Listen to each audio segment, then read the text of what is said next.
Hello les scorpions et bienvenue pour votre tirage sentimental pour la semaine du 23 au 29 mars 2026.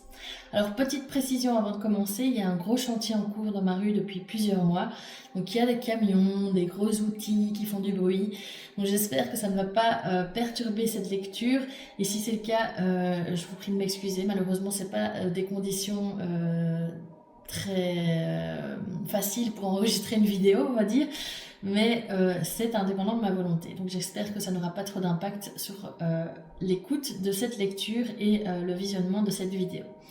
Alors, on va commencer avec un petit résumé de la situation. La semaine passée, je vous parlais d'un déclic intérieur, d'une prise de conscience qui s'installait petit à petit. Cette semaine, en fait, on passe à une autre étape. Vous avez compris beaucoup de choses et on voit que ça commence à se traduire concrètement. Précédemment, vous étiez plus dans une phase d'intériorisation, une phase plus mentale, on va dire. Mais ici, on sent qu'il y a du concret qui se profile. On sent qu'il y a un détachement, une élévation et surtout un retour à des énergies qui sont plus légères. On quitte une période où on tournait beaucoup dans sa tête, comme je vous le disais, pour enfin vraiment concrètement avancer. Alors, quelle est l'énergie principale de cette semaine? Eh bien, elle se trouve ici. C'est une carte que j'ai tirée dans l'oracle Béline et c'est la carte de l'élévation. C'est une carte qui ressort assez souvent ces derniers temps dans les tirages. Pas spécialement les tirages des scorpions, mais de manière générale, elle ressort pas mal cette carte. Donc, je pense qu'il y a vraiment une énergie avec les lunaisons, avec les éclipses, les dernières éclipses, etc. Avec l'équinoxe de printemps, il y a vraiment une énergie d'épuration qui est là. On sent qu'il y a beaucoup de gens qui travaillent sur eux et qui petit à petit arrivent à s'élever et à évoluer dans leur vie de manière générale. Et puis ici, comme c'est un tirage sentimental, plutôt dans leur vie émotionnelle, affective, sentimentale. Alors, on va commencer par cette carte de l'élévation qui nous parle, comme je vous le disais, d'élévation, ça c'est sûr, mais donc de progression, de prise de hauteur, d'évolution. Donc pour moi ici, c'est une semaine où vous prenez du recul, on sent que vous vous détachez de certaines choses et vous commencez petit à petit à vous sentir mieux, en fait tout simplement être dans des énergies plus positives. Avec l'étoile et le soleil, on vient compléter cette carte de l'élévation, cette énergie principale. Donc l'espoir, elle parle, cette carte d'espoir. L'étoile, j'ai fait un lapsus, elle parle d'espoir, de confiance, d'apaisement, tandis que le soleil, il parle de clarté, de joie, de vérité. Donc pour moi, on sent que cette semaine, vous retrouvez une forme de confiance en vous avec l'étoile, en vous ou en l'avenir. Et après une période lourde, ces dernières semaines, ces derniers mois, voire ces dernières années, pour certaines personnes, malheureusement, il y en a certains qui ont morflé ces dernières années. Vous voyez les choses plus clairement avec le soleil qui vient éclairer les choses et vous sentez aussi que vous êtes sur le bon chemin, sur la bonne voie, qu'il y a cette forme, comme je le disais, de légèreté qui revient, d'énergie positive aussi. On va continuer avec les autres cartes qui sont le 9 d'épée inversé clarifié par le 3 de bâton. Alors le 9 d'épée, quand il est inversé, il parle de libération, d'apaisement, c'est la fin des angoisses. Le 3 de bâton, lui, de projection, d'ouverture, de vision à long terme.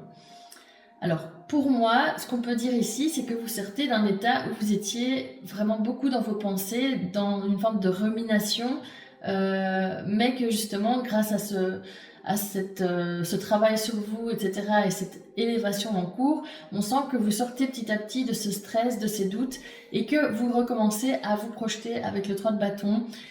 Par exemple, ce que vous pourriez faire, c'est moins penser à ce qui vous faisait souffrir avant.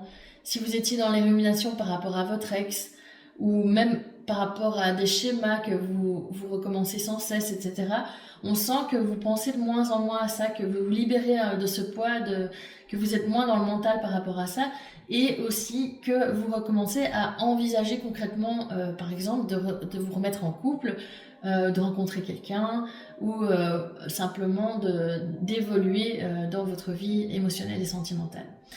Ensuite, avec le 8 de coupe clarifié par le fils de pentacle, donc c'est un tarot un peu particulier, c'est le Wild Unknown Pocket Tarot, donc c'est la version pocket, les petites cartes, sinon il existe aussi en plus grande.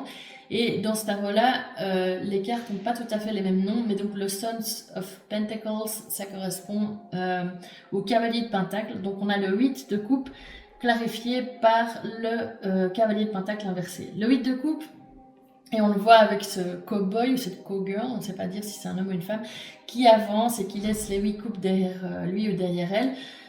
Il nous parle de départ, de détachement, d'une forme de lâcher-prise, tandis que le cavalier de pentacle inversé, il nous parle de lenteur excessive, d'une stagnation ou de blocage. Donc moi, ici, on voit que vous quittez quelque chose qui n'avançait plus, une situation qui stagnait ou dans laquelle il n'y avait pas forcément d'évolution réelle. Alors ça peut être une situation, une dynamique, mais ça peut aussi être une relation avec une personne. Et cette fois, on voit en fait que donc ça stagnait avec ce cavalier de pentacle inversé, et on voit maintenant que cette fois, c'est pas juste dans le mental, parce que comme je vous disais, vous étiez précédemment dans une forme d'intériorité, d'intériorisation des choses. On voyait que le travail se faisait, mais vraiment plutôt à l'intérieur. Là, il y a quelque chose de concret qui se met en place. Il y a un vrai détachement qui est opéré, que ce soit physique ou mental. Et puis, avec la roue de fortune clarifiée par le père de bâton, c'est-à-dire le roi de bâton, donc la roue de fortune, elle nous parle d'un cycle, le fait que la vie fonctionne par cycle et que voilà, il y a du changement qui peut s'opérer à chaque fois. Enfin, on ne reste pas toute notre vie dans le même cycle. Il y a une série de cycles qui s'enchaînent. Et puis, elle parle aussi parfois d'un tournant ou d'une forme de période de chance. Et le roi de bâton, lui, il nous parle de quelqu'un qui a confiance en lui ou en elle, qui est dans l'action, dans l'affirmation aussi. Donc pour moi, avec cette dernière colonne, on voit qu'il y a clairement un tournant qui s'opère. Vous reprenez votre pouvoir, votre confiance en vous, votre place avec ce roi de bâton. Vous n'attendez pas que les choses changent toutes seules avec cette roue de fortune. Vous avancez. Donc il y a une question aussi de timing dans la roue de fortune. Donc pour moi, je pense que on a beau faire tous les efforts qu'on veut, si le timing n'est pas le bon, ça fonctionnera jamais. Mais ici, on sent qu'il y a les choses qui s'alignent, qu'il y a un timing qui est un peu... j'aime pas trop ce mot parce qu'il est galvaudé, mais un timing un peu divin qui est là, qui est en action. Et puis, comment ça peut se traduire concrètement en fait cette combinaison de cartes et cette interprétation? Pour moi, ça peut être le fait de prendre une décision, de se dire voilà, maintenant je laisse concrètement cette histoire derrière moi. C'est une histoire qui n'avançait pas, qui ne menait à rien, et moi je veux avancer, je veux aller vers quelque chose de différent. Donc je prends la décision de prendre une distance. Ça ne doit pas forcément être une distance physique, ça peut être simplement mentale dans un premier temps. En tout cas, on sent que vous coupez avec quelque chose, ou vous coupez avec un ancien schéma, enfin vous coupez, prenez une décision. Ou peut-être aussi vous changez concrètement votre manière d'agir dans une relation. Peut-être que par exemple vous étiez beaucoup dans l'attente, ça pourrait être le cas avec le fait que cette stagnation soit présente et qu'il y ait eu des ruminations, etc. Donc vous étiez probablement dans l'attente, un peu dans la dépendance à l'autre, et que finalement vous arrivez à complètement changer votre manière d'agir avec cette personne, avec cette relation, et que vous retrouviez en fait votre pouvoir personnel qui vous permet enfin de vous sortir de cette forme d'attente, de vous sortir de cette forme de lien trop dépendant avec l'autre, et de reprendre un peu de vous recentrer sur vous-même, de reprendre votre place. Voilà, donc vous l'avez compris, pour moi cette semaine elle marque une vraie évolution pour vous les scorpions. Vous vous remettez en mouvement avec plus de confiance en vous, vous sortez du mental et ça change tout. On sent qu'il y a une énergie positive qui revient, on n'est plus simplement dans une prise de conscience comme les semaines précédentes, mais il y a vraiment quelque chose qui se met en place concrètement, on avance, et ça fait plaisir et ça fait du bien au moral, et ça se ressent aussi bien à l'intérieur qu'à l'extérieur.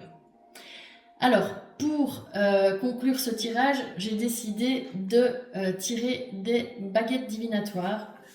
Alors, ça fait longtemps que je ne les ai plus utilisées. Je me disais que j'allais en prendre 3 et qu'on allait essayer de voir comment ces baguettes peuvent résonner avec le tirage. Parfois, il y a un lien clair, parfois pas spécialement, mais c'est en tout cas des petits messages qui viennent compléter le tirage de cette semaine. Donc on a la baguette de la glace qui dit « Ce que tu as figé n'a pas disparu, il est simplement protégé sous une surface lisse. La glace ne nie pas la vie, elle la garde en silence jusqu'à ce qu'un rayon juste viennent la fissurer. N'aie pas peur de ce qu'ils font lentement, c'est une mémoire qui revient au présent. Laisse le dégel s'accomplir à son rythme, sans crainte de ce qu'il révélera. Alors pour moi ici, il y a cette notion, je vous ai parlé de l'équinoxe de printemps, d'un réveil, d'une renaissance. Laisse le dégel s'accomplir à son rythme, sans crainte de ce qu'il révélera. Pour moi, c'est cette idée-là aussi, peut-être que pendant une certaine période, on a eu peur en fait de changer, de prendre cette décision. Parce qu'on a eu peur de peut-être rater son objectif ou des conséquences de cette décision. Mais en fait, finalement, ce qu'on nous dit ici avec cette baguette, c'est que il faut pas avoir peur, il faut évoluer avec confiance parce que voilà, il y a quelque chose de destiné dans l'évolution que vous êtes en train de connaître actuellement. Ensuite, on a la baguette du chêne qui dit « Tiens bon là où d'autres plient, non pas par orgueil, mais par sagesse. Ta stabilité rassure, même si personne ne le dit. Ne sous-estime pas ta capacité à soutenir même en silence. Ton calme est une force que rien n'ébranle. » Bon, il y a peut-être un peu moins quand même là de lien, quoique avec le 3 de bâton, il y a cette idée quand même de se projeter, de sagesse, etc. Mais ici, voilà, c'est plus l'idée de se dire qu'on est en fait une personne assez solide, même si on en doute parfois, et qu'il faut qu'on garde notre calme parce que, en fait, la force tranquille est la force la plus puissante que la force impulsive qui flambe comme ça, comme un feu de paille, et puis qui ne dure pas. Et enfin, la dernière carte, elle nous parle de tornade, et elle dit « Tout s'agite, tout tourbillonne, et plus rien ne semble tenir en place. Ne t'accroche pas à ce qui est en train de se défaire, le cœur du tumulte est aussi un centre de silence, c'est là que tu trouveras ton axe. » Pour moi ici, il y a cette notion de se défaire de choses, de laisser derrière soi des choses avec ce 8 de coupe, de prendre des décisions, même si c'est compliqué et qu'on a l'impression que tout tourbillonne. Finalement, en fait, c'est en prenant ces décisions et en ayant une forme de tornade. Enfin, la tornade, pour moi, ça me fait penser aussi à la carte de la tour. La carte de la tour, par exemple, qui vient un peu comme ça, quelque chose d'inattendu, qui vient tout rebattre les cartes. Pour moi, c'est ça ici, c'est cette notion de se dire, voilà, même si tout tourbillonne et que ça a l'air de mal se passer, au final, en fait, c'est peut-être dans cette forme de tourbillon et dans les décisions qui suivent que vous retrouverez votre axe.